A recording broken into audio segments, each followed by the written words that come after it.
Hello and welcome to the Disc and Dice podcast. My name is Shayla, and with me, as always, are my lovely co-hosts Talia and Kat. Hi there, this is Kat.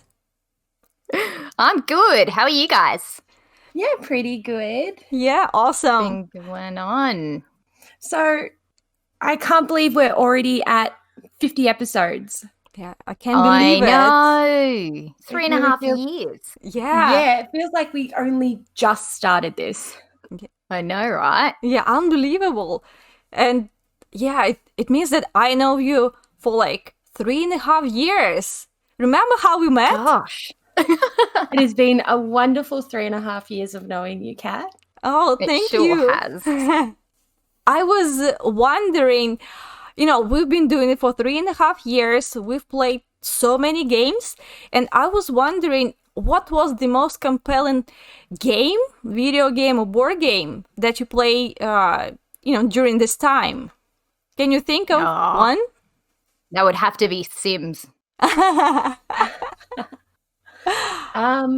Wow, I've played so many over the years that it would be hard to pick one, but I think I'd probably have to say Gloomhaven or probably Elder Signs are probably up there as my favorites. All right. I was actually thinking of The Last of Us. I remember playing it, and my husband is not a great fan of video games, but he was so involved in it. He was watching me play. I couldn't play, by myself because he didn't let me. He was like, "No, you can't play without me," and I had to wait for him. And that was the most uniting thing in our family. Every evening, like after work, we sat down, we played the game, we enjoyed it so much.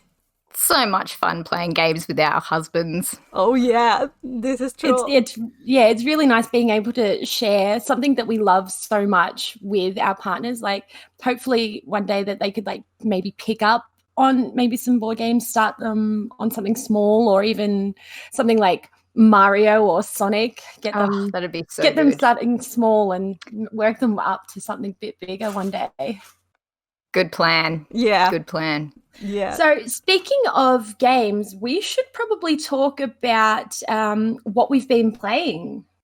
So I have been playing a game that I had recommended to me by Shayla, who in turn had it recommended to her by a friend who just kind of off the cuff said, "Hey, I'm playing Hades and you should check it out." And so sight unseen, she did so, thought it was cool, passed it on to me. And I had no idea that this game was getting rave reviews, nor that it was relatively new. Because I hadn't heard of it before. It was completely not on my radar. I just thought I didn't know about it. But so once I told you guys, hey, I'm going to be playing Hades, Paul, you were like, oh, that's really interesting. It's been getting rave reviews and da-da-da-da-da. And so I'm kind of glad that I knew nothing about it, because it means I've gone in with absolutely no expectations whatsoever. And I think it is absolutely deserving of these rave reviews. Without having read what any of them say, I'm having an absolute blast with this game. So if you're listening to this and you want to have the same experience as me, now is the time to pause and go get it for like the $30 or whatever it is on the Nintendo eStore. I've only played it handheld so far, and it is a great little handheld game. I'm sure it would be fun on the big screen as well, but definitely a good one if you're someone who wants to use their Switch on the bus or on road trips or whatever it might be, on the go. But about the game itself, this one looks very much like Diablo. It's that kind of like top down or kind of like an angle dungeon crawler. But you are the son of Hades, and you are trying to escape from Hades, from hell. So you're trying to get to Mount Olympus to join the other gods. And essentially, the really interesting mechanic, I suppose, of this game, the thing that I suppose is its main gimmick, for lack of a better word, not to say it's gimmicky, is that because you are trying to escape from the underworld, whenever you die, you end up back at the start. And so every run you do is called an escape attempt, and the whole game is designed around dying over and over and over again and starting back at the start with none of the things that you collected on the last run. And So it's that might sound basically a roguelike. Yeah, I haven't played Rogue, so I can't tell you. But look, I don't think anyone has, to be honest. But it's like, that's like that kind of thing is what it sounds like. That, like you say, the game where like you die and you start from the start. Yeah, except like over the course of many, many attempts and very slow progress, there are certain things that are going to change, I guess, your experience and your character's experience. So you're called Zagreus, the son of Hades, and every time you die, you end up back in the House of Hades. And there's characters in there before you start your next run attempt, and you go and talk to all of them. And normally your father Hades is belittling you, telling you it's pointless. I see you failed again. How many times is that now? I suppose you're going to keep doing it. Like Achilles is in there. He's hanging out. He's kind of giving you tips and stuff. And like, there are things you can do to interact with them to get like some perks or changes to the setup of the game so that the next run attempt is like a little bit different. I know, like, Paul obviously used the term roguelike. It sounds like it's got a slightly different-ish sort of spin, because to me it sounds a little bit like Infinity Blade, the Infinity Blade series, which, if you don't know, it's one where when you die, you go back to the start, but you're like a descendant of the person who did the initial run or the run before. And then obviously there's some changes with enemies and things. Have you played Infinity Blade, Timmy? No, I haven't. Okay. So it sounds a little bit similar, like, in terms of, I guess, the progression. But how does the RPG aspect come into it? Because I know it's sort of being sold as a bit of like an action RPG. I would be very hesitant to call it that. I'll explain how I think people are applying that term, and I think it's just, there's not a better term to fit, but it's really not RPG, because it's not like you get points that you can put into a skill tree. I'm going to explain like generally what happens in a run first, because I think all of the things that branch off from that will inform these RPG elements and stuff. But essentially, whereas a game like Diablo stylistically looks the same, but you're kind of in this open kind of world. It's not like a traditional open world, but you know what I mean. It's a big long map, and you can go anywhere, and occasionally you go into a certain different area, and it loads that different area. This is much smaller play areas because everything is divided up into rooms or chambers. And essentially what happens is you start in a main hallway and you walk into the first room, and you face a wave of enemies rather. Some of them animals, some of them monsters, all sorts of things, some of them humanoid. And once you defeat everything in that chamber, you get the reward for that chamber, which might be, the in-game currency.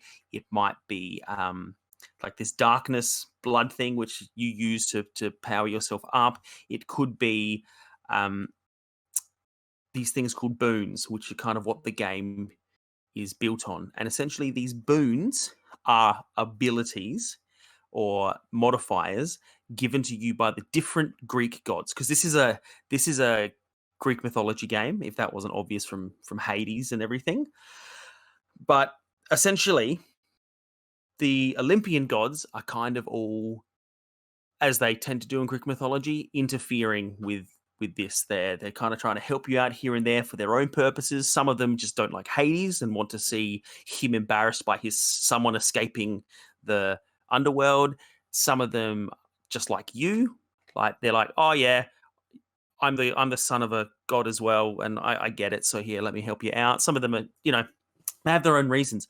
And when you clear a room, you might get a boon from, say, Aphrodite, and so hers are all kind of like the abilities will be stuff that enhance like your attack or your special attack or your ranged attack or your dash, but it'll be kind of like relating to charm and stuff, because she's the goddess of love. And then Ares, as the god of war, will like supercharge all your attacks or or make them have additional stacking penalties to your enemies. And then, Zeus has lightning powers and Poseidon has water-based ones and stuff. But you get these boons and they make you feel really powerful. But once you die, they're all gone. So you have to collect them again. And there's heaps of them. So each time you do a run, you're going to have a very different stack of powers, because not only can you not guarantee which gods, like boons or powers, you're going to run into in the next run, you also don't know which of their available ones they're going to give you. Because I mentioned you clear the room, a god drops a thing and you get a power. What normally happens is they give you a choice of 3, and normally it's something that'll affect your dash, one will affect your special attack, one will affect your range attack. And then the next one will be a different god, but it'll be one that helps your ranged attack and then gives you like extra health. And then there's all sorts of different things that you can do. Some of them are like, if you take this boon, you will restore health to yourself every time you use your attack, but your total health is going to be 30% of what it is now. And then others don't have that kind of negative trade-off kind of thing. And so it's about building your, I don't know what to call it, like your stack of powers and abilities, and trying not to die and trying to get powers that complement each other possibly, or powers that are going to come in handy because you know what's coming because you've gotten there 3 times. But then, of course, you've stacked yourself to be able to get through this particular boss. And then once you get past him for the first time, you realize, oh, I have all of the wrong things for this next realm that I'm in. Because obviously, once you make it out of like the bottom realm, you move up to the next one. You're trying to get from hell to the top of Mount Olympus. So, there's these different worlds along the way. It sounds pretty cool. Like obviously while you're talking, I've been looking at some screenshots and some, how the game plays. But one thing I'm not clear on, when you say you've been playing this handheld, do you mean handheld like mobile or handheld Switch? Yeah, sorry, just with the Switch. So like I've been using okay. the handheld screen as opposed to putting it in its dock and playing it on my TV. That's all I meant. It's interesting. This, like, I feel like this kind of genre has blown up so much in the last few years. Like, there's so many games around that do like we're kind of saying, like the roguelike, sort of the modern roguelike thing. And I have to say, I've always sort of looked at it and thought, like, that's not a genre that I'd be particularly interested in. But the latest WoW expansion, like, it's sort of an indication of how popular they've become, but that the latest WoW expansion has an endgame mode, which is basically this. It's like a procedurally generating dungeon where you pick up random powers throughout it. And so in the course of a run, you kind of push your character in a certain direction that it wouldn't otherwise be. And I've really, really enjoyed that in Shadowlands. So I kind of feel like, this kind of game is something that I would have just sort of been like, yeah, I'd give that a miss. Like, I'm now sort of more open to it because I've really enjoyed WoW's version of that. Right. Paul, And I just quickly, I played a fair few of those little dungeons in Shadowlands before I realized, I was like, hang on a second, this is just a roguelike. Yeah. Like it took so long to tick to me.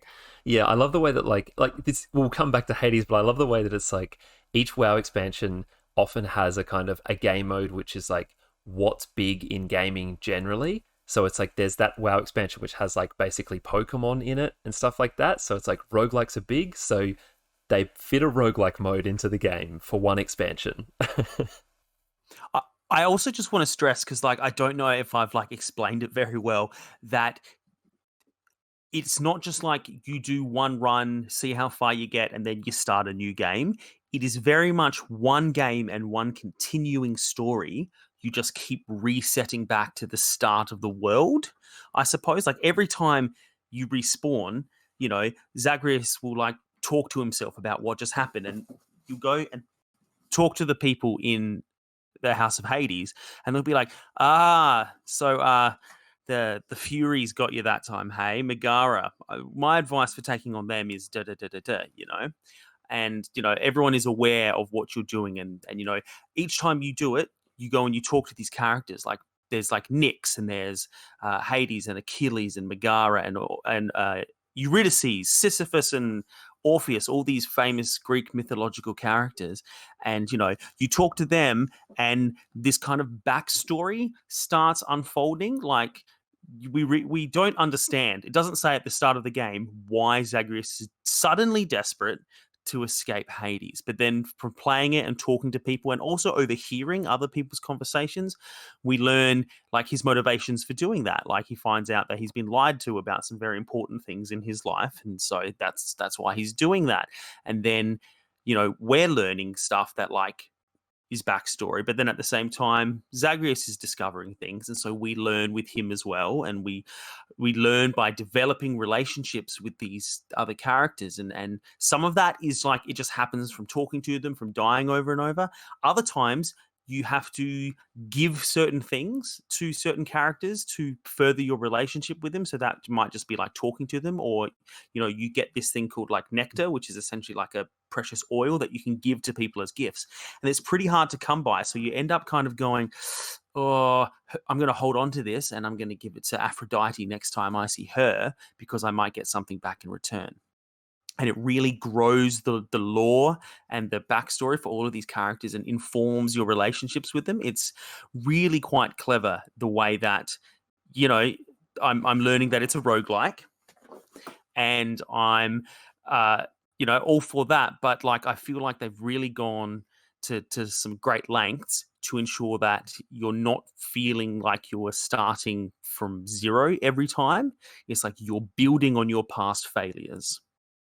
Are there elements of the game that are persistent beyond like the sort of narrative stuff that you're talking about in terms of like what you take into runs and any kind of character progression? I know, like you said, you start from scratch when you go in for a new run, but is there any sort of persistency to that? Like, can you get to the point where like you can start a run at a slightly more powerful level than before, or is it kind of the thing is that you always start from the same point? Yeah, there is some stuff that you can upgrade. So, for example, you, from collecting keys on your runs, can unlock different weapons from your weapon room, which you go through to start your run. And so at the start of the game, you have access only to a sword, but then you can unlock a bow and like a gun and a sword and shield combo and a kind of like a trident spear sort of thing as well. You can only take one with you, and they all play very differently. And eventually, you're able to start kind of like upgrading them in interesting ways. And it's still very limited. Like it's not like now that I've done it a whole bunch of times, all of my weapons are massively OP.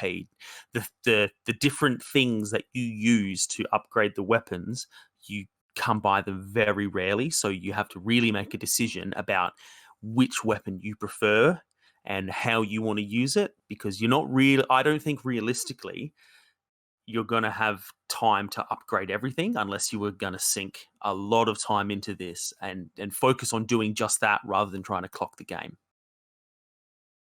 And then there are also kind of like, it's not, this is kind of what I was talking about, JT, when I was talking about the RPG stuff.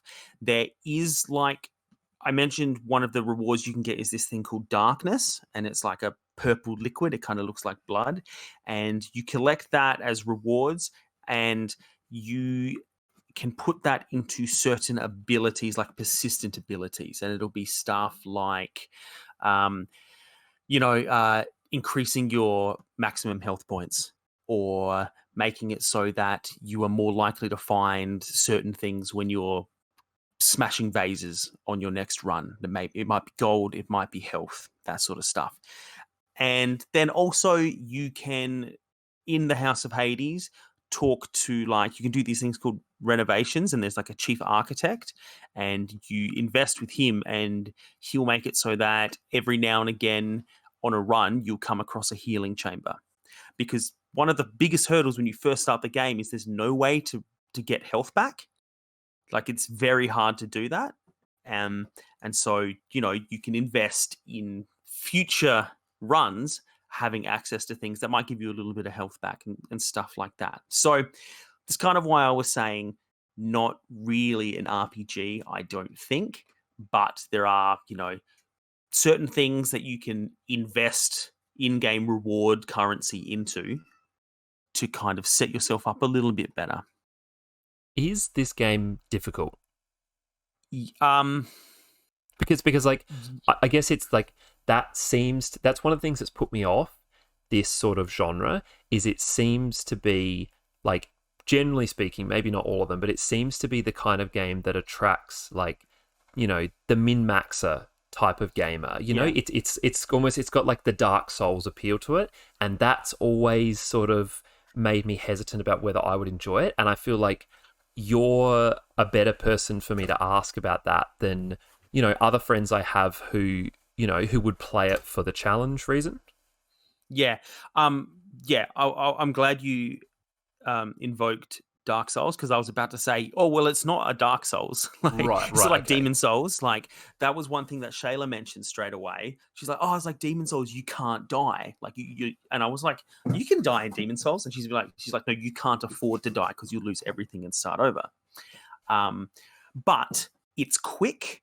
The combat is much more like Diablo, you know, like, so you've got a little dash and you're encouraged to avoid getting hit, but really it's like a button masher, but like an informed button masher. Like, you have to attack fast and constantly and just pummel the waves of opponents. So you end up, if from the outside looking in, it looks like you're playing an old arcade game. You're just absolutely mashing X and Y to swap between your special and your normal attack and darting around the place. But like, once you understand the pretty simple control scheme, you understand that like, you just need to move quickly. Right. The reason I hesitated when you asked me if it was difficult is because I was going to say, I suppose you could consider it difficult because you were going to die a lot, but it's designed so that you die a lot. Right. Like it's that, yeah, not that's a different thing, right? Yeah. I would say, I wouldn't say it's too difficult. No, like, I don't have the patience for Dark Souls games at all. I'm not really interested in that, and I'm having a great time with this. So, does that answer your question? Knowing me? Yeah, definitely. Yeah, cool. The other thing that I guess I want to ask you about, which, like it's, I'm not really asking you a question about it. I'm just sort of bringing it up as a point.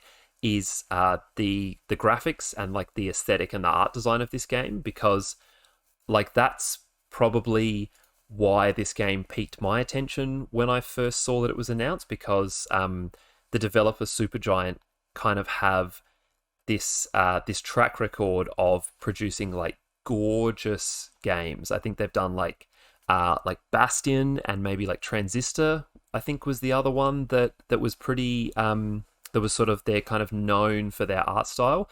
And Hades, everything I've seen of it looks like they just knocked it out of the park again in terms of that aspect. So yeah, not really a question, but just like, yeah, like I'm guessing that you're loving that stuff as well.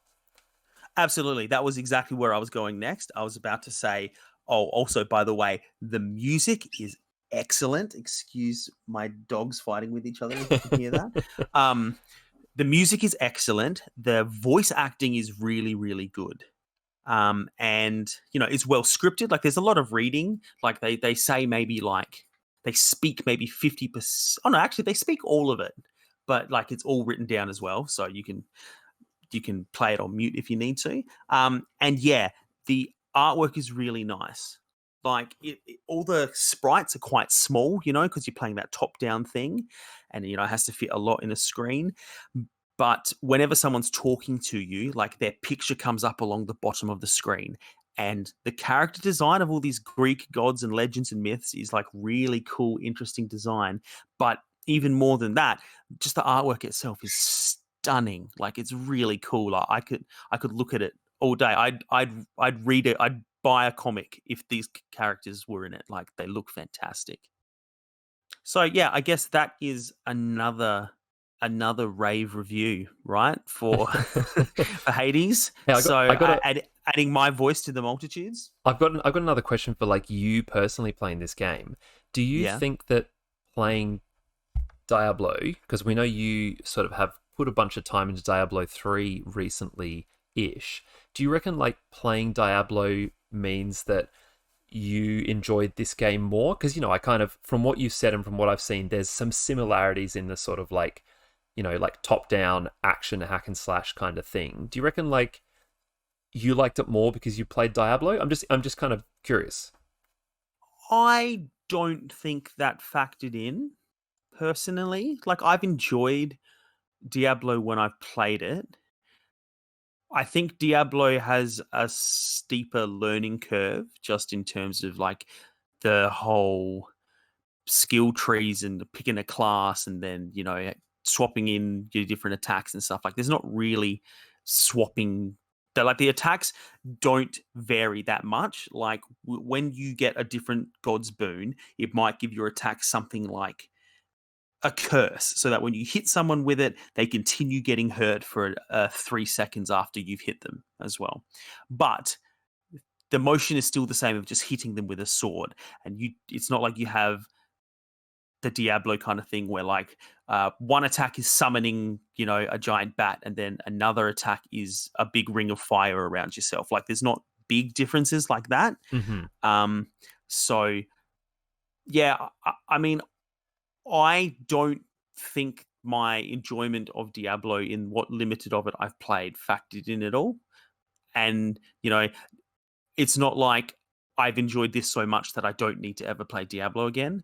And it's not like I was impacted because it's so similar to Diablo. So I guess I've spoken a lot and I could have just said no, but there you go. That's why we never run out of content for these episodes. That's it. You got to love also that, both games are dealing with the idea of hell. Just very quickly that's as well, true. Timmy. Yeah, having played both, what one tickles your fancy as like the representation of hell? I mean, obviously, if Hades, it's a bit more based on mythology, but that's still sort of similar idea. Hades definitely seems much more like an underworld to me. Like, Diablo to me has always just struck me as hell in name only. Like, it just seems like a fantasy game that's always set at night to me, Did you ever Whereas, get into the later acts of Diablo when you're actually in hell? No, I haven't though. So yeah, that'd be why. Yeah. But yeah, no, because this is doing the reverse, right? You're starting in the depths of hell and going in the other direction, So I start in what looks like a dungeon, and that's called Tartarus, and then the next realm is called Asphodel, and that's like the river Styx, and so it's all lava everywhere. And you have to be careful not to slide off the mat in that one. So yeah. So because of having played more of Hades and how it works, essentially, I think it represents the underworld better. But yeah, a little bit biased. All right. Well, yeah, you've kind of piqued my interest enough that I don't know. Like, I'm not going to rush out and buy it straight away because there's a lot of games I want to play. But you've got me more interested than I was, like, for sure, in playing Hades. But JT, you and I have been playing something. We've actually been playing a couple of things, which we'll be talking about this episode. But you and I have both finished Star Wars Squadrons recently in the last sort of week or thereabouts. Now, this is a game that I talked about a few episodes ago on the podcast when I'd played a few hours, and I kind of gave my initial thoughts. And now, like I said, we've both finished this, so I think we both kind of have thoughts on the story and things like that. But before we jump into those kind of things, I wanted to sort of give you a chance to give your take on Squadrons, just sort of, the general gameplay and all that kind of stuff before we talk more specifics. For sure. And I think it's also important to note that it's not just the single player we've been playing in a vacuum apart from each other. We also have been dabbling in some multiplayer with each other as well, which I think we'll no doubt talk about shortly. That's true. But as for the single player campaign, I really liked it. There was no point where I wasn't not interested. The first thing I actually want to say before anything else is that I was playing this with a flight stick because I wanted to get the full X-Wing versus TIE Fighter experience out of this. And I think for me, if I was playing it on a controller, it might not have felt as fun, because the flight stick, you really puts you in the cockpit. But yeah, I mean, it really did scratch that itch that I didn't think it was going to, because I'm such a sucker for the old school X-Wing versus TIE Fighter and X-Wing alliance. And it really did scratch that itch that I didn't think was going to come back in any of the newer Star Wars games. Hey, really, really quick question.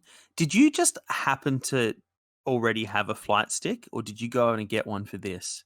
Because, like, when you said that, it occurred to me that, like, when I was growing up, my dad had like a joystick, because like heaps of games you'd play on PC with a joystick back in the day. Like even like your old Wolfensteins and stuff, you could play with a joystick, right? But it was just occurring to me like how infrequently I would use one if I had one. So are you playing a lot of flight simulator games, or did you just go, if I'm going to play Squadrons, I need a flight stick? No, come on, Timmy. This is me we're talking about. I absolutely had one already. I don't know how long I've had this one for, but it's one that they still sell, and it's quite popular in the market still. But yeah, I play a lot of flight sims that don't require it, but they do use it, and they're sort of recommended. So I was really, really surprised to see just how good the support for a flight stick was, because a lot of these sorts of flying games, like a game like Ace Combat or something a bit more arcadey, usually support it, but it's very ham-fisted. It doesn't take a lot of the extra buttons and features on a flight stick into account. So I was really pleased that I got absolutely everything from every button and feature on my flight stick put into Squadrons, and you can tell they really did think about people who want that more simulated experience. Just like I've kind of mentioned this before, but jumping in as the one who played it on controller, like I kind of completely agree with you that playing on flight stick is probably the ideal experience.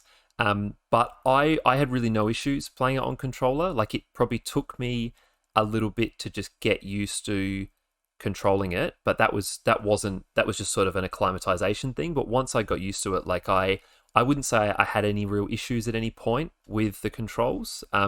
Yeah, like I thought it's fine on controllers. I had no issues. Well, I 100% agree. I did actually play it because I've got a Xbox controller for PC. I did actually jack that in just to sort of see what was going to be better for like multiplayer in terms of getting the edge.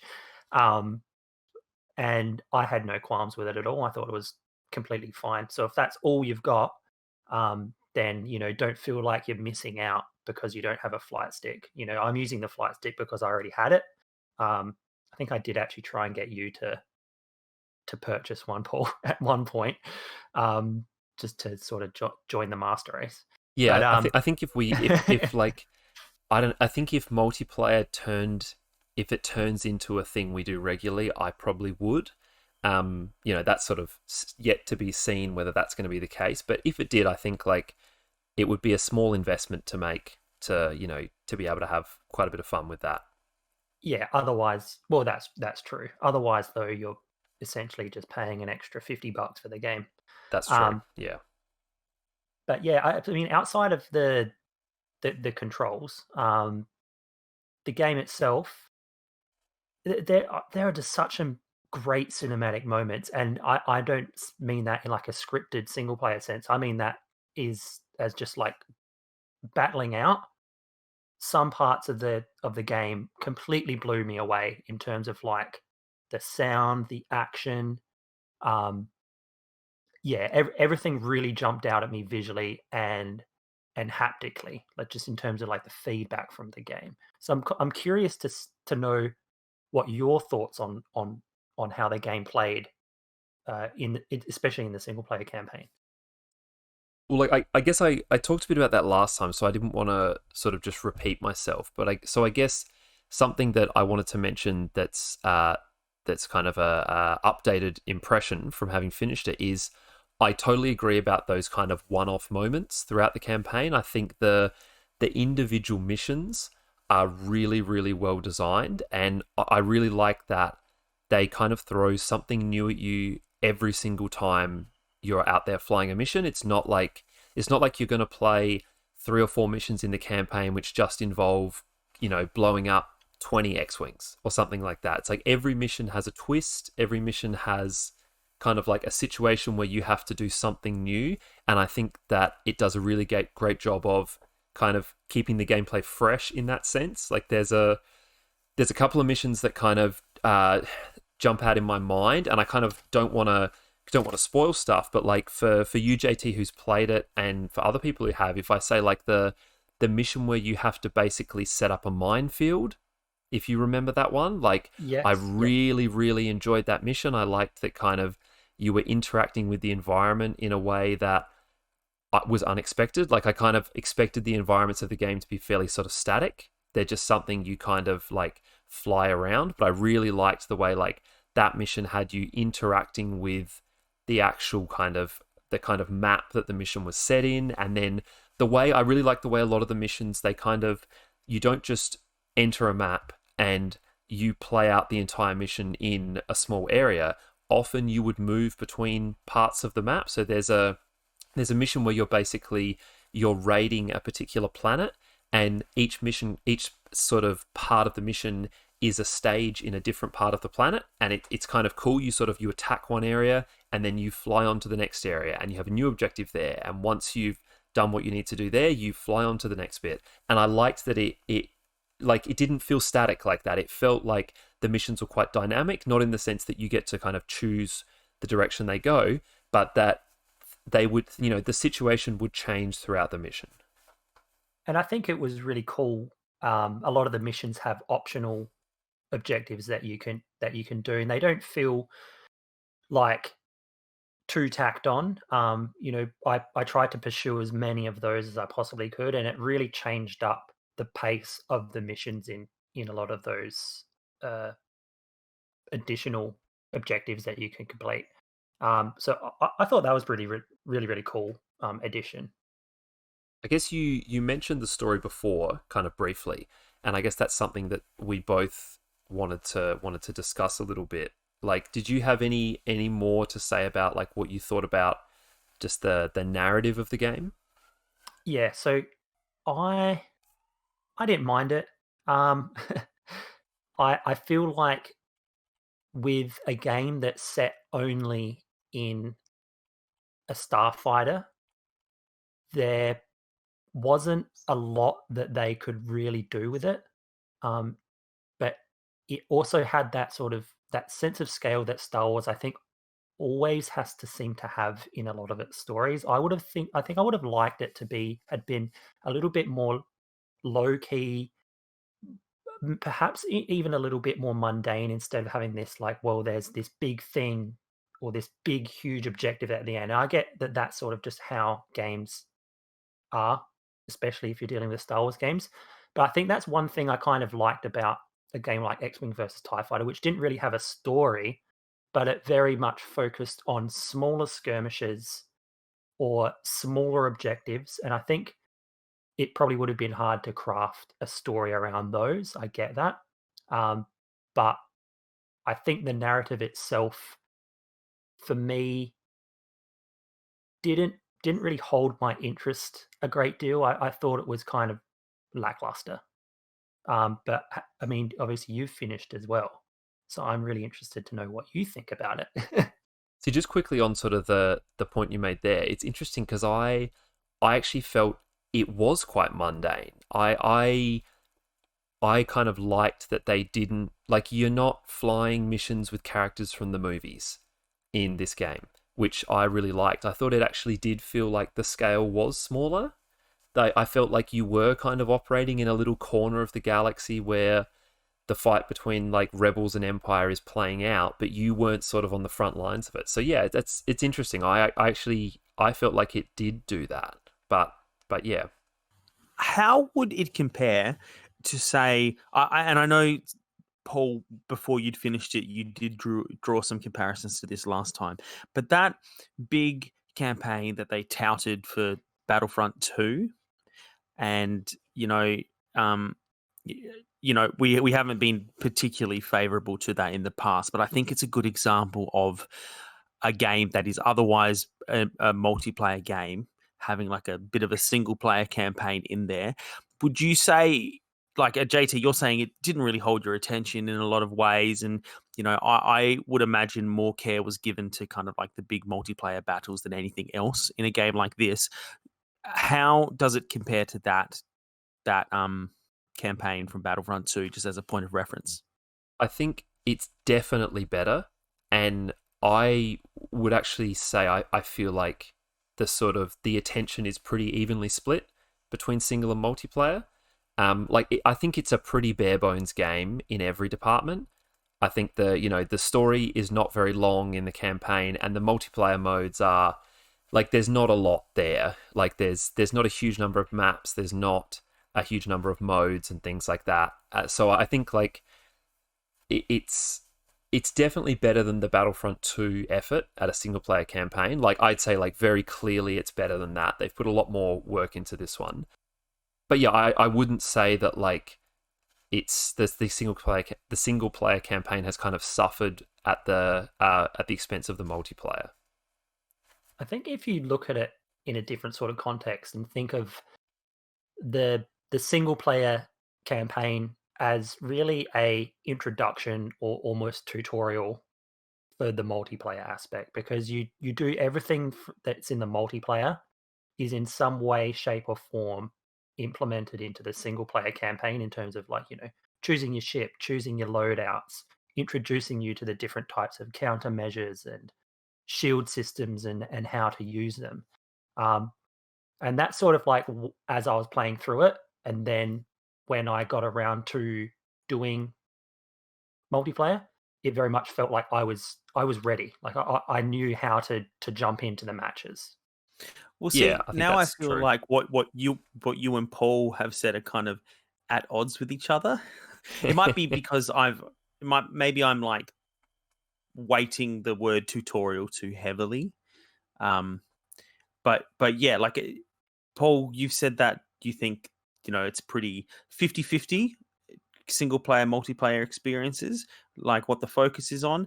But if single player is just like a tutorial basically over a short story teaching you how to play the game so you can play multiplayer forever, that doesn't sound 50-50 to me. But I haven't played it, so yeah. The multiplayer is pretty thin in terms of content as well. Right. Like I would say that to describe this game as a very, very glorified proof of concept would not be far off the mark. Like I haven't sort of said a lot about the story, which I wanted to talk about, but I definitely feel like what this game is like a very, very good Star Wars flight model, and then a very, very quickly and probably cheaply made story and multiplayer mode coupled, like joined onto that to release a game as soon as possible. And so like I'd be really, really interested to see Star Wars Squadrons 2 that had like a full development cycle, because I feel like as much as I enjoyed this game, every aspect of this game feels like it is that they've kind of almost done as little as possible to get it out there as soon as possible. Yeah, you turn a lot of corners and then you're like, oh, well, then that's it. There's nothing more to this, aspect of the game. And I agree. There's a lot of areas that they clearly chose not to explore. And probably that's based on money and time and I paid like $40 for this game. I wouldn't have paid any more than that. Like I don't feel that this is a game that anyone should spend $80 or $90 on. Right. Okay. Was there anything in that story that surprised you at all? Was it a pretty standard, predictable campaign? It's like to sort of use the comparison you brought up before. It's better than the Battlefront 2 storyline, which I thought was like really, really disappointing and predictable. I think the best thing about this one is you kind of play as rebels and Imperials. I think I talked about this last time we talked about the game, and they actually do a really nice job of doing that kind of switch back and forth between both sides of the story, especially towards the end of the game. earlier in the game, you're sort of jumping between sides in kind of very loosely connected missions, but as the story goes on and it kind of reaches its climax, you jump back and forwards between sides in very, very close proximity to events, to the point where you're basically playing two sides of the same battles as the story reaches its peak. And like, that was quite nicely done. And I was also pleasantly surprised that both sides of the story had a decent resolution. So, like, without spoiling it, I went into this game expecting that the ending of the game would be that the rebels win, because it doesn't seem like Star Wars is very capable of writing a story where that isn't just the end every single time. And I was pleasantly surprised that, without spoiling anything, both sides of this story get a resolution which is kind of it kind of works for both sides, if that makes sense, without giving any more details. I thought they did a nice job of balancing that at the end of the game. Okay. Yeah, that's really interesting. Yeah, but look, beyond that, I kind of have to echo what JT said. I think beyond that, the story is, like, it's fine. The characters are pretty unremarkable. I think they're very kind of one-dimensional stereotypes on both sides. And like, there's not like, the stuff outside the missions feels very, very bare bones.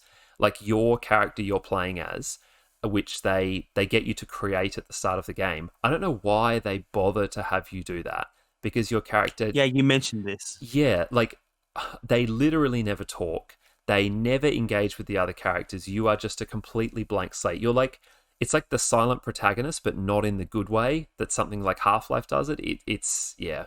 So that stuff is not great. There's some nice little tie-ins to, like, expanded universe stuff. So, like, the kind of big bosses of both Empire and Rebels in the story are characters from either, like, books or animated shows that are quite prominent. So it was kind of nice to see those characters brought back in this. But yeah, look, it's the kind of story that I would say, if you're not into Star Wars, then I probably would just give this one a miss. I don't think there's a lot there for anyone who isn't already pretty invested in that kind of fiction. I guess the only thing that we haven't talked about is multiplayer. Like, JT, you mentioned at the start that we've played a bit of that. I guess, like, very generally speaking, I would have to say that we both enjoyed it a lot. I think we liked it more than the single player campaign, even though we've played a little bit of it. Was there sort of anything else you wanted to add on that point? I just thought it was really cool. I thought it's implemented really well.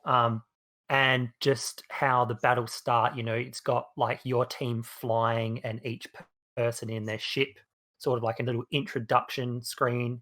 And the same thing happens at the end of the battle. I guess it's like a way to show off some of the things you've unlocked for your ship at later levels.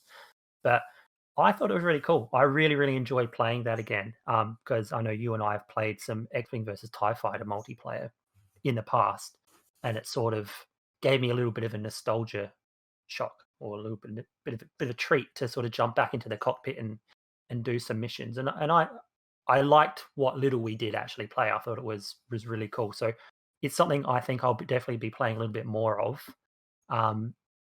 Especially now that I know how a lot of the other systems work after playing the single player campaign. Yeah, I like, broadly I'd agree. Like, I think having human pilots being the ones that you're dogfighting with makes a big difference in those kind of missions. They can be a lot more unpredictable and kind of interesting in the things that they do. I think in that single player campaign, the individual AI pilots are pretty predictable and boring, and those kind of missions are held together by, like, the sort of set piece aspects that you were mentioning before, JT. So I think in multiplayer, where you don't really have those set piece moments, I think it was really good to have just the sort of one-on-one fights that you have with people, have those being against human pilots, which is, always more interesting. And I think, like, when we were playing, JT, it was fun to be able to team up as well, to be able to sort of say, like, that there's someone on your tail, and, like, can the other person come and help, and things like that. Like, that kind of teamwork aspect was really fun.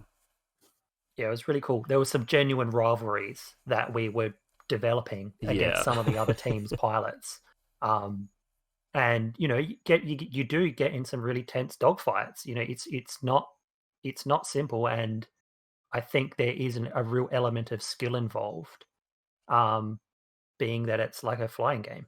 So I was really surprised. Well, I don't want to say I was too surprised, because I sort of think I knew that was going to happen, but I was pleased to know that the multiplayer didn't fall on its butt, and I thought it was really, really quite good. How does a multiplayer match work? Like, is it like you get points for everyone you shoot down, but everyone just keeps respawning and it's the first to a number of points? Or is it once you're shot down, you're down for the rest of that battle? Like, how does it work? So there's two main modes. One is just sort of a straight up dogfight, and it's basically like a death match it's a team death match in any kind of shooter you've played. Person with the most points wins. Then the other mode. Do you respawn, or is it just one life? Yeah, you just respawn and there's a timer. Okay. The other mode in the game, which I can't remember the name of, is it's basically a mode where you each have kind of a capital ship, and the aim is to destroy the other team's capital ship, and you kind of do that by... It actually plays out a little bit like a MOBA. It's like you kind of have to sort of push your way across the battlefield by sort of defeating objectives and kind of killing a lot of NPCs on the way, and you sort of build up momentum to push to the next stage of the battlefield. And it's kind of cool. It can swing back and forward, so you can sort of push all the way up to attacking their capital ship, and then you get like a certain amount of time to do damage, and then it can kind of swing back the other way, and the other team gets a chance to attack yours. So yeah, those are really the two main modes. I think there's like a mission creator and things like that, so you can kind of set up your own custom games. But it felt like those were sort of those are the two big modes. Like I said before, like multiplayer is pretty thin in terms of content as well. Okay. But hey, look, it's sounding like Timmy's cat is wanting us to take a break. So maybe we should do that. Look, normally I'd say you can't give in. You can't give in to those demands. He wants a second dinner, always does. But you know what? If you need to take a break, let's do it.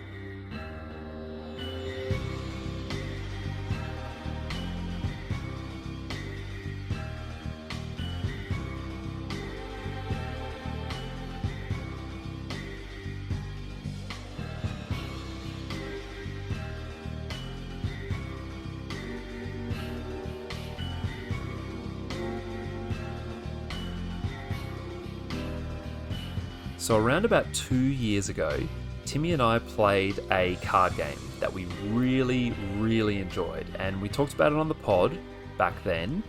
And ever since then, I have been absolutely hanging out to play this game again. And recently-ish, I picked up a copy for myself. And finally, I've been able to sit down and play some more of that game. That game is Netrunner. And JT and I spent a little bit of time over the last weekend jumping into that. It felt like it was a little bit like playing a new game because it's been so long since I played that. But yeah, we're going to talk a little bit about that. I feel like I've almost forgotten what we discussed 2 years ago on the podcast, so we're kind of starting from scratch here. So apologies to anyone who's like a Netrunner veteran who has already heard us talk about this. But yeah, if it was nearly 2 years ago, chances are it was before JT's time, right? So we'll say we're going over it again for his benefit. That's our excuse. But who knows? Maybe it's much like Netrunner itself, which the first question I asked you, Paul, was like how much time you had to spend rereading the rules, because I also adore this game, but it's complex and it can only be played with two people. So it's kind of like tough finding people willing to invest the time or like whipping it out at a games night or whatever. So like I don't play it half as much as I'd like to. So I always need to relearn the rules every time I play it. And I feel like you're probably in the same boat, yeah? Absolutely. Like we only played one game of it, but it probably took us like a couple of hours to play. And at least the first half of the game was really just learning how to play again. And I don't mean in the same way that any game when you play it for the first time you're learning to play. I mean, like, the first half of the game was us basically every single turn having to reference the rule book and Google different things and stuff like that to figure out how stuff was supposed to work. So yeah, it absolutely is a complex game, and yeah, it felt like learning it from scratch again, and I'm hoping to play more of it sooner so that doesn't happen, because I'd like to not have to go through that process every time. But JT, we kind of talked a little bit about this at the time in terms of the process of learning the rules. And last episode, we talked about some board games. I think it was last episode where we kind of talked about some games that perhaps didn't do a great job explaining their rules and things like that. Yep. I feel like maybe we found that perhaps Netrunner could have done a better job in terms of sort of the order in which it explains things. It's one of those, I think there's a challenge with every board game. And like, we experienced it when we first started trying to learn how to talk about games on the podcast, right? The challenge is, do you go broad beginning to end and then go back and do the granular stuff? Or Right. do you do it all in sections? Because sometimes it's like, here's how this part of the game works and you need to know this detail. But if you don't understand the overarching objective or what the game's like in the later stages, you don't really understand why you're doing those things. But if you go straight to the big picture, then it can be confusing about, but how do I get there? I don't understand how I can achieve any of that because you haven't explained the how to do it rules. So no disrespect to anyone writing board game rule books. I don't know what best practice is, but yeah, I guess with Netrunner also, like, it's a living card game, which means it's like a trading card game, except you don't buy booster packs. Anytime you buy a pack of cards, you get every card in the release. And the different decks play differently, and you can build your own decks and stuff. So, like, the rule book that we're referring to here is really just a framework. And so I don't know if there's an easy way to do it. You kind of have to get familiar with everything so that you can start playing it your way. It's definitely a tough one. I think after going through it and sort of we eventually obviously became quite comfortable with a lot of the rules, even though we only played the one game. If you are a board game rule writer, for the love of God, please use some kind of standard vocabulary. Oh, yeah. One of the things we noticed is that the game obviously is trying to put out this theme of, like this cyberpunk sort of world building aspect. Yeah. But the problem is that if you're doing that all the way through the rules, it's so hard to really know exactly what that thing means. Like, installing a card is obviously, what they just mean, putting it on the table. If you just wrote that to begin with, it would be a lot easier to understand. And so that's one of the things that we, the initial obstacles with the rules is that. But I think once you get past that, it wasn't too bad. But again, I agree with Paul. The ordering of the rules is quite choppy. Yeah, like, you understand that they're trying to keep it thematic, but you almost need a glossary so that when they say, I install an ice, it's like, a what?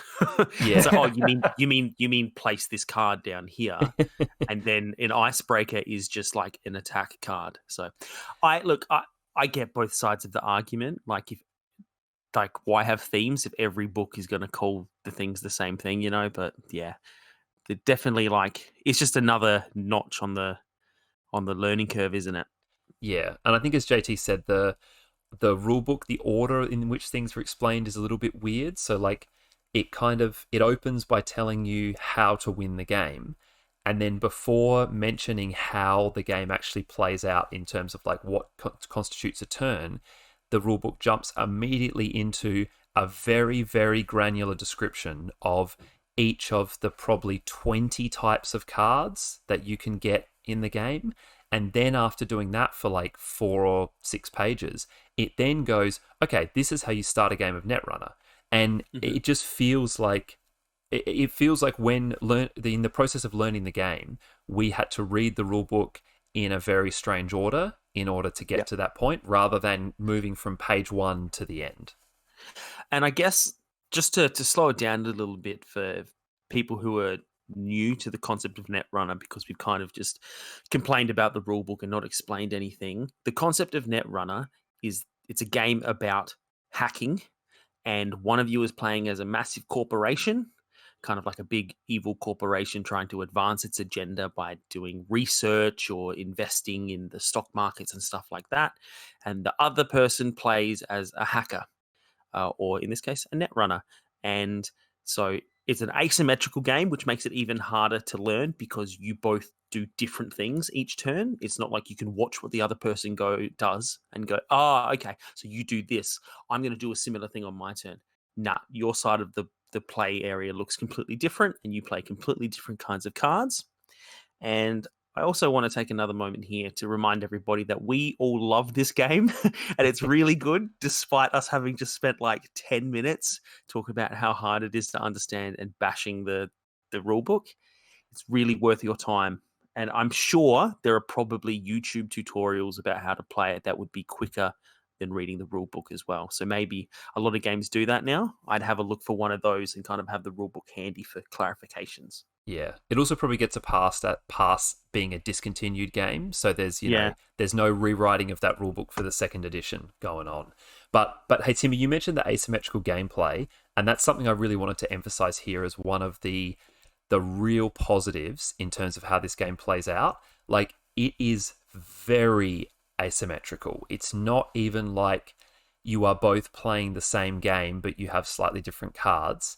The rule set for each sort of side of the game, for the corporation and the runner, are significantly different, and the process you go through to play the game, even though at the very sort of broadest level, each turn involves taking actions, and the corporation takes 3 and the runner takes 4, the actual actions that each person can do are so far removed from each other that it's the most asymmetrical game I have ever played, I think I would say. And I mean that as like a very, very strong positive there. I think that's a huge strength of the game. I feel like the only crossover really was the fact that both people have a hand and a deck they draw from. That's kind of like where the similarities really end. Yeah, it's like the similarities are that both people are holding cards. Yeah. Hey, so JT, like, I talked about this game before, and even though I can't really remember what I talked about, I wanted to sort of throw to you to sort of give your impressions about it, because you were playing it for the first time, and like, we had a really good time playing. So like, what are your thoughts on this one? I loved it. I was no doubt a bit overwhelmed by the amount of rules, especially given that it's an asymmetrical game. My rule set is different to your rule set. And so I was a little bit worried about, well, am I going to be able to follow along with the game as well as you, but having not played it before? But that being said, I think the best thing we kind of did was just sort of jump straight into it, and then sort of learn as we go, and just take our time. Can I just ask who was runner and who was the corp? I was runner. Paul was the corp. Right. And that being said, I feel like we kind of sort of almost realized that the corporation is maybe the harder side to be. I feel like that you had a lot more sections to your play area than probably what I did. So that was a key difference that I noticed.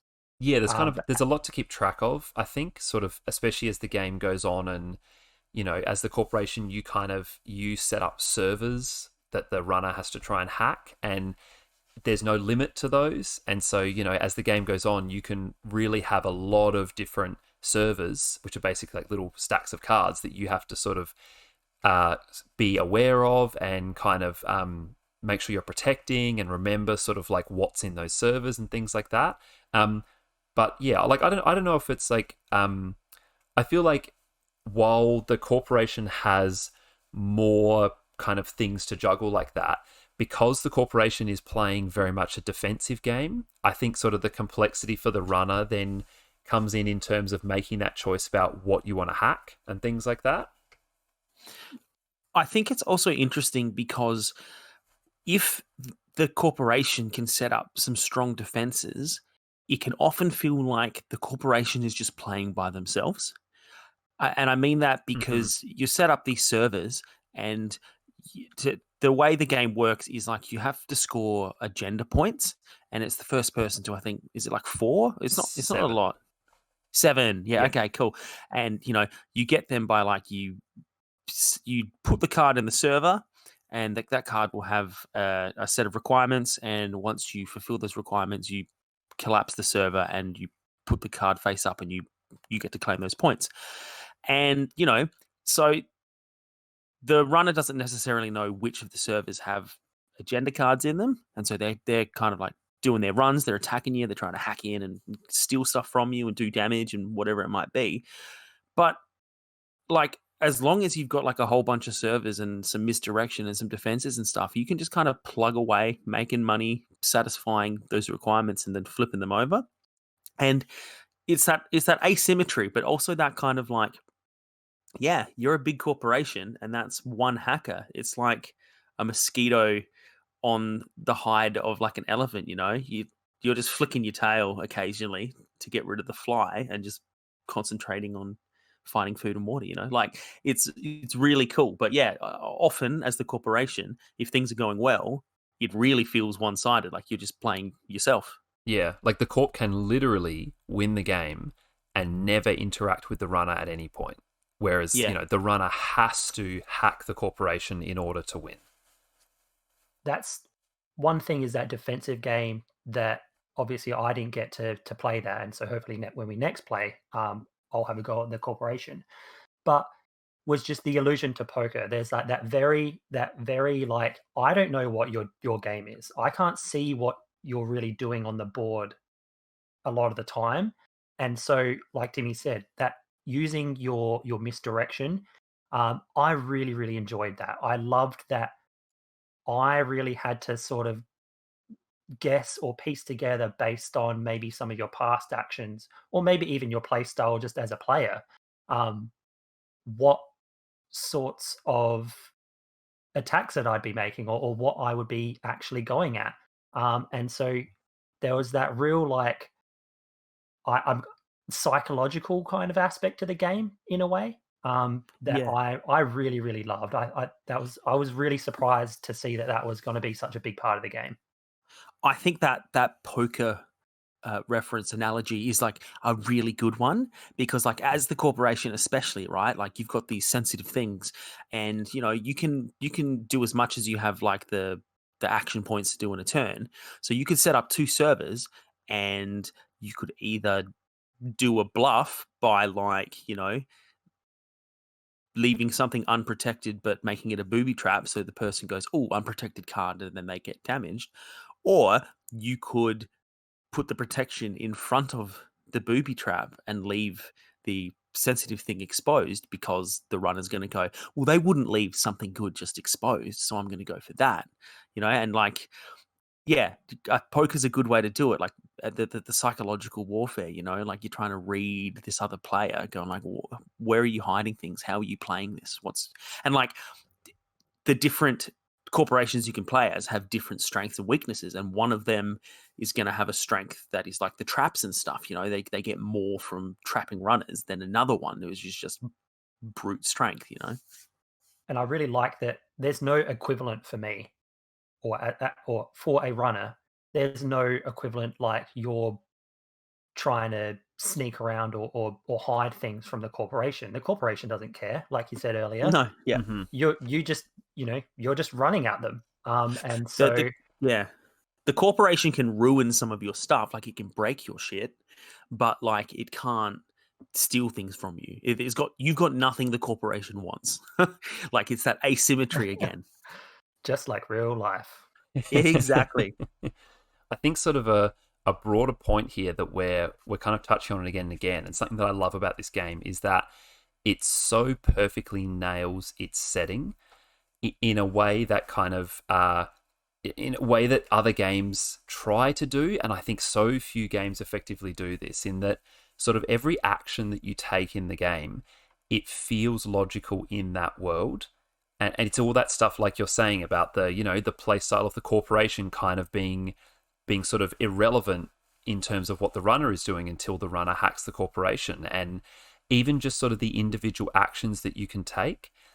We sort of felt like when we played it that every single thing you did made almost like a narrative sense, and you could almost write a story around the things that were happening. It wasn't like we never really felt like you got a card that the thing that card did was a very sort of meta game thing in that sense, if you know what I mean. It's like every action the runner can take, everything the corporation takes, they all feel like things those people would do in that cyberpunk world. And I think the very, very best example of that, and this is my favorite thing about Netrunner, and it's the thing that just talking about it now makes me smile, is that every part of the game is actively in the game. And what I mean by this is that as the corporation, you have those servers which the runner is trying to hack to get those agenda cards to score points to win the game. But along with those servers that you set up to have your agenda cards in, your deck, which you draw from, your discard pile, and the hand of cards you are holding are all considered servers that the runner can hack.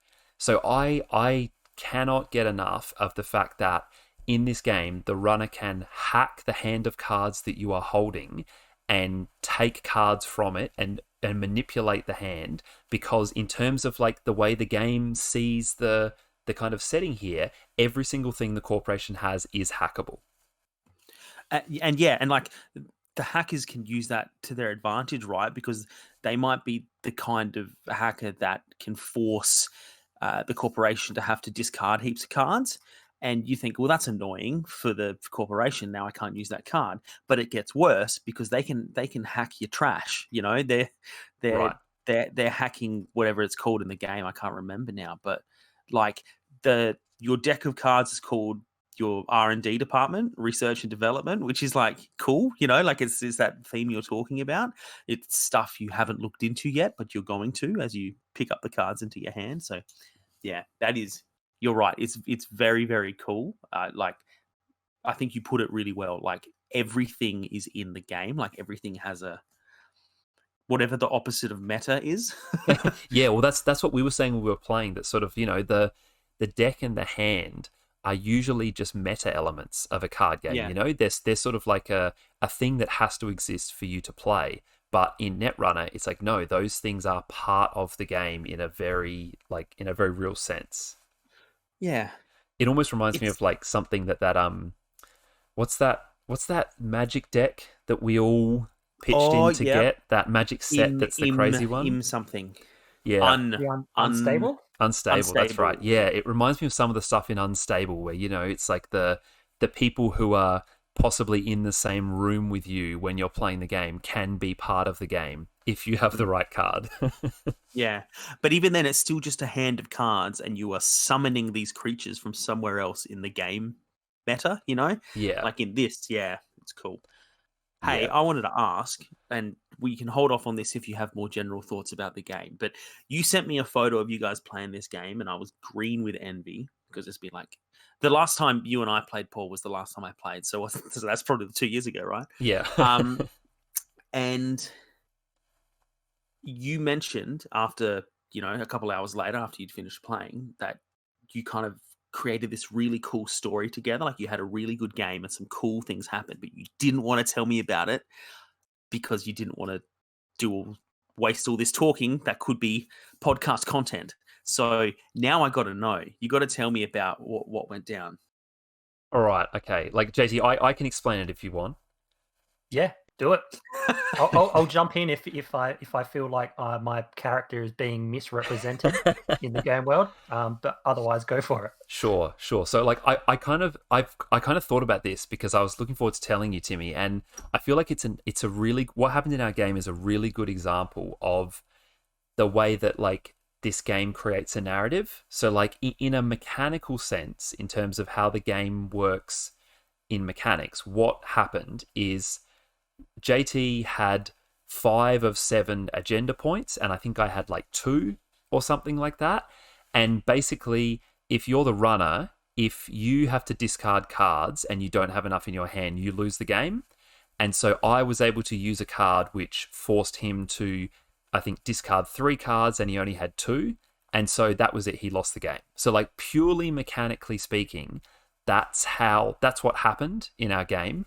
But in terms of like the narrative, in the sense of like what the different cards did, what basically happened is JT's runner, he hacked my servers twice, and both times he stole agendas. And so that was how he was able to get to 5 out of 7. So at that point, he's on the verge of winning. And while he was doing that, though, one of the pieces of ice that I had in that server was a piece of ice that doesn't do any damage to him. It doesn't stop him accessing the server. All it does is basically get a trace on his character. So in sort of the fiction of the world, he's hacked into this server, and the server has kind of like a passive security measure that lets him in. It lets him access the data there, but while he's doing that, it kind of, pings his location and finds out where he is. And so that was something that I was able to get on him, and the game calls it a trace. So I got a trace on him. He hacked this server twice. He stole the agenda cards. But this meant that because I had the trace, I was able to use certain abilities to target him outside of him making runs and hacking my server. And then I had this card, which is basically an assassination team. And the way it works in the game is it forces him to discard cards from his hand. But in the fiction of the world, what it basically is doing is it's doing physical damage to his character because they're an assassination team. So pretty much what happened is I got this trace on his character by basically letting him hack the server, found out where his character was, sent this assassination team, and because they forced him to discard more cards than he had in his hand, in the fiction, basically they turned up and killed his character because I'd found out where he was hacking me from. And from a point at which he was really close to winning the game because he had all those agenda cards, the game ended in like 2 minutes. It was just like the turn started and I was like, all right, I'm going to use all of my points on this assassination card. You don't have that many cards in your hand. That's it. You're dead. You let the corporation get a trace on you and you didn't shake that trace. And there are ways he can get rid of that and he chose not to. And because he didn't do that, I was able to just like really, really sort of efficiently and concisely just take him out. And that's it. I love how, like, in the narrative of your story that you were building, essentially he was a really successful hacker, but he knew too much for you to let him live, so you had to put a hit out on him. And then, like, these secrets, he's got them, but they just go to the grave with him. That's really cool. And mechanically speaking, I may have forgotten about Paul's ability to be able to do that, but in the game, may have. But in the game, my hacker was like so hopped up and like jacked up on cyber drugs that he was unawares that the trace was put on him. So that's another way you could probably interpret it too. Right, but I feel like it was kind of like there was a point after that I had got that trace on you that you sort of you debated whether to use your points in the next round to get rid of the trace. And it's like you kind of made the risk-reward choice to say like, no, I'll leave the trace on my character and I'm going to do something else instead. And I kind of love that it's like a little decision like that can leave the door open to the game ending like very, very quickly. I think, Timmy, when you and I played, I don't remember the specifics, but I feel like we had a similar situation where the game felt like it was at a stalemate for the longest time, and then all of a sudden, someone just won. It can swing really, really fast if things kind of line up for you. Yeah, and I've also played the kinds of games like where one person steadily gets up and up and up, and it looks like totally one-sided, and then in a series of turns, that balance can really flick back the other way. Mm-hmm. One thing that I really loved was the event cards. Specifically, I remember drawing an event that basically allowed me to do a cheap or free run on Paul's R&D, and essentially what it was is like, make a run on R&D, so Paul's draw deck, but instead of like, normally that run would only let you look or do an action with the top card. This one, as an event, it was like a special circumstance that allowed me to draw more than just that one card. And so I thought it was really cool how some of those events are like, they represent like these opportunities, or the opportunistic nature of what the hackers are like in the game. So I was really, really impressed with how those were implemented into the game. So the last thing I kind of wanted to say on this before we move on was sort of more broadly on this kind of game in general. And JT and I were talking about this after we played Netrunner, that I feel like there's a lot of these kind of games that have like real replayability, real depth, but I only ever play 1 or 2 games of them, and then I move on and I play a new game or something else. And I've sort of been trying to kind of make a conscious effort to pick a couple of those games, stuff like maybe Netrunner or Dead of Winter, which we've talked about a couple of times on here, and try to like really play quite a few of those games. And they're the kind of games where like you can't really bust them out with a new group of people every time. Like Timmy, you were kind of saying this about Netrunner. It's not a games night kind of game. It's the kind of thing where you have to specifically say, we're getting together to play Netrunner.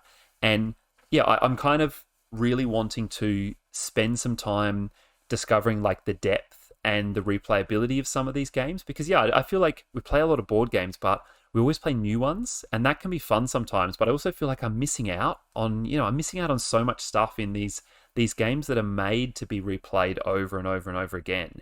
And I feel like I just don't do that very often. So yeah, JT and I kind of, when we finished playing Netrunner, we both really enjoyed it, and I think we kind of agreed that we want this to be something we come back to quite regularly, so that we can sort of fully appreciate it and like get better at it, be able to play it faster than we were when we're just learning the rules. So yeah, I don't know. That's just kind of a comment. I don't know if you sort of have any thoughts on that, Timmy. But yeah, I just feel like I'd like to sort of get more out of less games, if that makes sense. Yeah, absolutely. Like it's so easy to.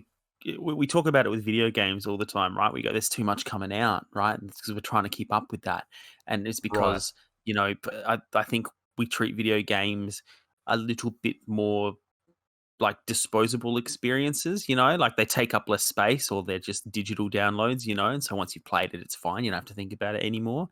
But yeah, we got all these board games and these card games and stuff, and like take Magic, for example. We have so many decks, and like every time we get together, we're like, oh, that's right, I need to learn how this one plays again, and rinse and repeat. So I'm totally with you. And I think Netrunner is definitely one that deserves some more time, because I'd love to get to the point where we can build our own decks, because that base set gives you enough to build a number of decks just with what's in that base set, which is more generous than a lot of card games that you that are in the market. And it's a shame that this one is discontinued, but it's not hard to buy the now discontinued decks and stuff. So definitely keen to keep playing it. Yeah, I might have to try and track some of those expansions down, I think, because, discontinued, it's like eventually they're going to go. So, yeah. And they're called data packs as well, because even like the things you're buying are themed, right? Right. Of course they are. So good. Yeah. Yeah. But hey, we haven't got a lot of time left in this episode. But Timmy, I think you're going to sort of close things out here with a game that you've been playing, yeah? Yeah, absolutely. So I jumped back onto my Xbox for the first time in a while and had a look at the games on Game Pass that I had been meaning to play, and took a punt on We Happy Few recently. Like I'd always liked the aesthetic of it. Like I'd read a lot about it. It was in the media over here in Australia for a long time before it came out, because the game is so concerned about taking certain drugs, and it's a very harsh critique of that. But the drugs do give you perks. And as we learned when Cyberpunk was announced, the classification board over here is very strict on rewards for taking substances. And it's a strange line, because every game has like packs or serums or stuff. Like no one cared in BioShock, where you're literally injecting yourself like every 30 seconds with Eve to give yourself powers. But because this is explicitly drug taking in this game, it very nearly didn't come out, but it did. And I'm glad it did. And I'm glad it was on Game Pass so I could try it out. For anyone that hasn't seen it, this is a game that was a Kickstarter game. So it's got a bit of an indie vibe about it. It's kind of this really dark, cartoony style, but still managing to be quite colorful. So I guess you could liken it to a bit of a Tim Burton vibe. It's not like Nightmare Before Christmas, or like kind of very caricature and spirally and stuff like that. It's just dark and grim, but still very colorful. And it's set in England in the 60s. And it's one of those, what if the Germans had won the war alternate timelines. But it does it in a slightly more interesting way. It's not just like everything is a fascist state and you're being ruled by Nazis. It's just kind of like a different fallout from the war. And essentially, the entire population is on this drug called joy, which essentially, like you have to take that.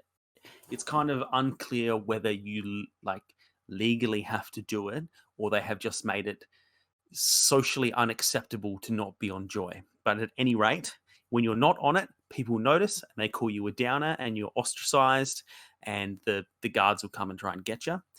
But yeah, everybody takes this drug to keep them happy. And then it kind of strays into 1984 territory because your job is redacting news stories and you're getting rid of anything that reminds people of the war or might bring them down or makes England not look like the happiest place on earth.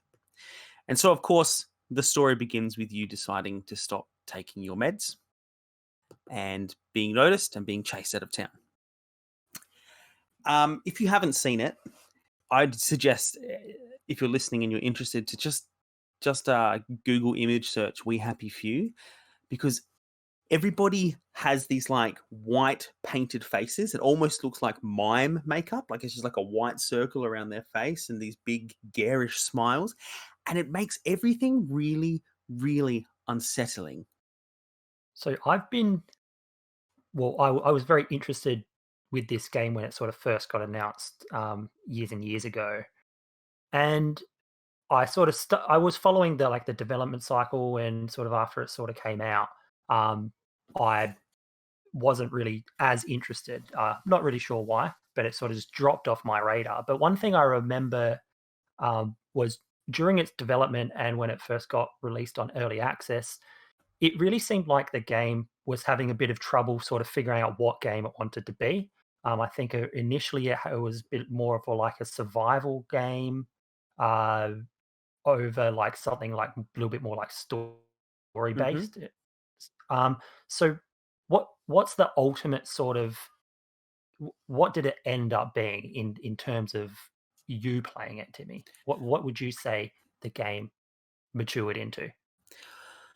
So I think, first of all, you hit the nail on the head. I get the impression that the game is trying to be a few different things.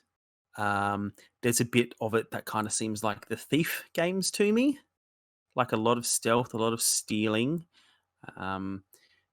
It seems to have quite like a moderately large, like kind of skill tree. It's not really a tree, but like the amount of skills that you can put points into. Like you've got a big inventory. Your clothing affects stuff. There is survival elements to it. Like you need to make sure that you have food and water, and like those things will run out. If you eat rotten food, you're going to make yourself sick, and then you'll be full, but you'll be sick and stuff like that. So there is very much an element of the survival stuff. But I think the game is really about its story. I'm not heaps far into it. I'm playing at the moment as a character called Arthur. And when I fired up the game and I pressed new game, it asked me what character I wanted to play as, but I could only pick Arthur. So I think once I've played enough of it and I've unlocked other characters, I'll be able to start new games and be whoever I want. But yeah, the game kicks off with Arthur, and he's decided to stop taking his meds because one of his newspaper stories that comes down his tube for him to redact and send back into the tubes was something about him and his brother. and him and his brother were separated in the war because one thing Germany did to confirm their victory is any child under 13 had to be given to the Germans, and they were put on trains and taken away pretty much as hostages. Like, we've won and you're going to submit to us because we have your children.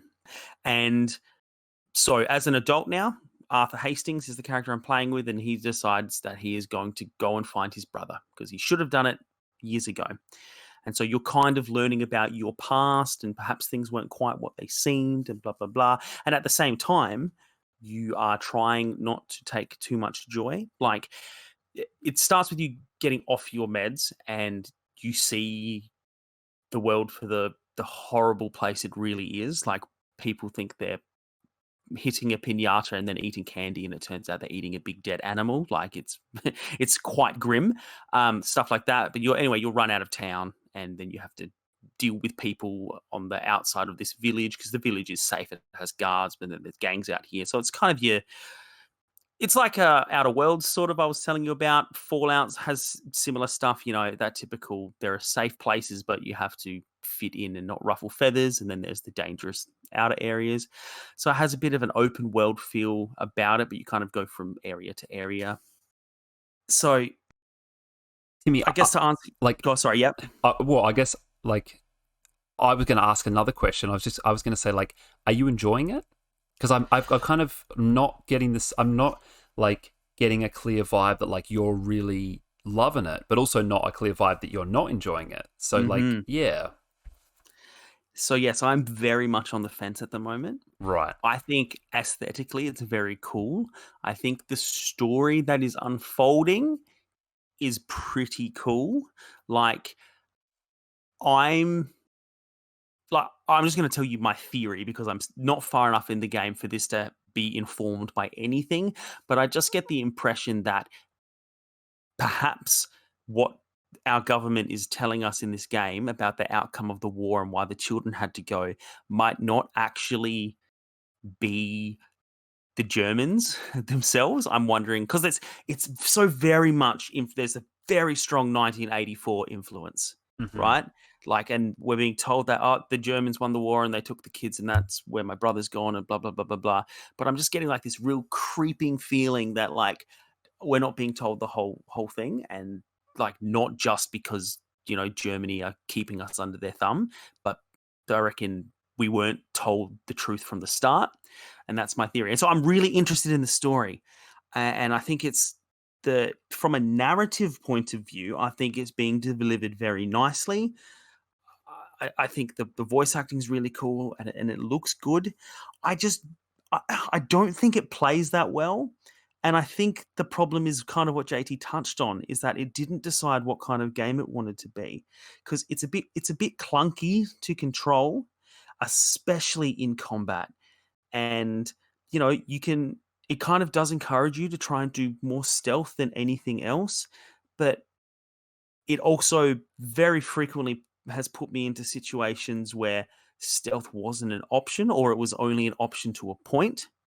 And you can always just run. And thematically, I can deal with the problem because I'm just playing as this repressed middle-aged Englishman who's, like, never fought a day in his life, and suddenly I'm fighting street gangs and police and ex-military and all sorts of stuff. So maybe I'm not meant to be able to fight very well, and one of the other characters will do better. But the combat and stuff is just so clunky, and the exploration and the looting and stuff has already kind of become a little bit repetitive. And I also haven't got the impression yet that the different skills I've been putting my points into have really affected the game for me much at all. So yeah, it's very 50-50. Like, I want to keep playing it because I want to know the story, but I'm wondering at this point whether I would get more enjoyment out of it watching someone do a Let's Play on YouTube, because I'm not really enjoying the controlling it and the moving around and stuff. and I can't point at it and be like, oh, I don't really like how they've done this. I don't like how they've done that. I don't think they've made bad choices. I just don't think they've executed the choices they've made very well. Right. Yeah, so that's why you're getting that impression, because yeah, Because that is because how you feel. yeah. So yeah, yes, it is interesting though. Like I knew it was like a Kickstarter game and an indie game, and I knew that a lot of it was based around, kind of being undercover in plain sight, like not letting anybody know that you're off of your drugs. But it doesn't really deliver on that very well, because what happens is you're walking around. Like I've got to the village for the first time after like leaving after I was off my drugs, and I kind of had to take Joy to get back in. So I'm on the drugs, and it's told me people will notice when you're not on the drugs. But if you take too many drugs, you're going to start losing your memories, and it's going to affect your ability to play. So I want to avoid taking too much, but I want to take it so that people know don't see that I'm off it. And then it gives me all these hints when it's loading, like if you talk to people, they're less likely to be suspicious of you. And I'm like, okay, so that's cool. So maybe I can not take the drugs and convince them that I'm all good. But it doesn't work like that. As soon as I don't have any of the joy drug left in my system, everyone can tell and they get aggressive straight away. So it's not like I can let it wear off and then try to use my abilities that I put points into. Like I've got one that says people will be more calm if you talk to them, which is great. And I can talk to them as long as I have the drug in my system. But that defeats the purpose. Right. I don't need to, because I have the drug in my system and they can see it. Right. But I let the drug wear off. I can't go and talk to anyone because they're instantly aggressive, and the guards are already chasing me, and I have to hide or take the drug. Like I'm not. I don't know if I'm not understanding something yet, or perhaps my ability to blend in when off the drugs is something that I need to develop more. But either they haven't nailed it or they've not explained that clearly enough for me, because it's feeling like it's one or the other, not this cat and mouse game where I can pretend, Yeah, this is like JT kind of said, this for me was a game that when it was sort of being announced and first shown, the sort of the aesthetic and the narrative really caught my attention. I was sort of really intrigued by what this was going to be in a story sense, and I think my expectation was that this would be something along the sort of like the Gone Home Firewatch lines, to be honest. That would have been, yeah. Yeah, that's the vibe I always got. And then when it... Not at all. Yeah, when it came out, and like you said, it's kind of a mix of like a survival game that's a bit open world and kind of has role-playing stuff. Like, yeah, like, I don't know. It's... like, what you have said has kind of convinced me that maybe it's not a game that I want to play myself. Like you said, maybe it's a game that like it'd be really interesting to watch like a lore video of or something like that. I would say like I'm really glad that I just got it on the Game Pass. I think I'd be disappointed and even less likely to finish it if I had paid for it. And again, it could change drastically. Like maybe there's more to it. Yeah, if you're interested in the aesthetic, I still think it's quite funny. Like it's like I think it's well scripted. I think in the hands of a more experienced games developer, it could have been really cool.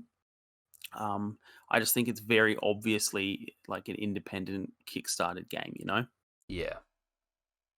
So yeah, it's the kind of thing where I think I would follow this developer closely. I'd be interested in what they do next to see what they learn. Because really cool story. It looks great, very funny. The voice acting's cool. There's a lot that they're doing right. It's just that gameplay in the end that it's not quite there. Well, it's good to hear like some first-hand impressions, to be honest, because I feel like it was a game that was sort of on the radar and then it kind of dropped off pretty quick. So it's it's nice to hear from someone who has actually played it. Yeah, and like you never know if that means it was just a little bit of a controversy because of the classification stuff. Yeah, that's true. In this case, it seems like that probably was the case, and they probably benefited from that. But yeah. Well, yeah. Shall we move on to talking about the things that we're planning to play in the near future? Considering, like, at the moment we're like forgetting to do that every other episode, I think that's a very good idea. You know, I was going to mention that. I was going to say, you know, the attentive listener might have noticed the absence of this section in a couple of episodes recently. So yeah, we've remembered this time, and we're going to talk about it. So JT, what have you got planned for the next couple of weeks in terms of your gaming? Well, last week I started with drum roll. This is a drum roll for me mostly because I have been wanting to play this game for a long time. Pillars of Eternity. I'll be knee deep in that probably by the time we do the next episode. But I haven't played nearly enough at the moment, so that's Right. what I will be doing. I'm really excited to hear about that, because when you told me you were playing it, in my head, I thought you were playing Path of Exile, which is the other P of E game. The other Podameron. And like we had a really confusing conversation where I was saying, "Oh yeah, that game does this and this and this," and you're like, "What are you talking about?" No, it doesn't. I'm like, "What are you talking about?" So yeah, excited to hear about that one. Yeah, excited to get into it. But I'm also interested to know what the two of you will be playing. Paul, you go first. Well, JT, I'm hoping we can play Netrunner again soon. We made this pact as I left your house, and we said, like, we've got to get together and do this again in like the next couple of weeks. Otherwise, we're going to lose all those rules that we've just memorized. So yeah, I'm hoping to play some Netrunner. I'm also still kind of in that new PC moment where I'm testing out things, and I've been having a bit of a go with Minecraft and Battlefield 5, two very different games, but sort of relevant for the new PC for different reasons. And so I'm still sort of trying those out with some new features that I haven't been able to access before. So I'm going to probably do a little bit more of that, and hopefully have something to say about those next episode. Well, I just got my hands on Dragon Ball Z Kakarot, which is the Dragon Ball Z action RPG game, which came out, I think, in 2019. It came out like around the same time as Pokemon Sword and Shield. So I think that was 2019. But I'm a massive Dragon Ball Z fan. Big part of my late preteens. I was all about it, obsessed with it, and but I'm not a big fan of fighter games, and pretty much every Dragon Ball Z game, bar this one and an old Japanese only one for the Super Nintendo, have been just like, you know, your kind of Mortal Kombat, Street Fighter, you know, flat screen, someone's on the left, someone's on the right fighter games. And so when they said we got an RPG and it's going to go through the sagas, I was pumped, and I finally got around to it. It looks like it's just going to go through the storylines I already know, but excited to see how that goes. And also, I've decided just now, you know how I said I fired up my Xbox and was looking at what's on Game Pass and took a punt on We Happy Few. I actually installed like 3 or 4 games. I was like, then I can, you know, pick whatever, and if I don't like one, I've got one ready to go. I actually happen to have just installed Battlefield 5 as well. So if you're going to play that, Paul, maybe I'll jump on it as well and share some thoughts with you. I think it's always good when at least 2 of us have played the same game. So we should make sure we do that. Absolutely. Sounds good. That's it for our big 50th episode. Thanks everyone for listening, and if you want to send us a question or get in touch, you can email us at discanddice@gmail.com. If you want to find us on social media, we're in all the usual places: Twitter, Instagram, Facebook, YouTube. Just search Disc and Dice. We're also part of the Raptor Mountain Discord community, where you can join in the conversation and hear about what we'll be discussing each episode.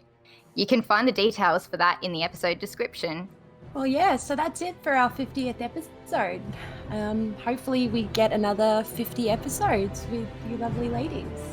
Yeah, thanks everyone. Awesome. Yeah, see you See you next guys. episode. Bye.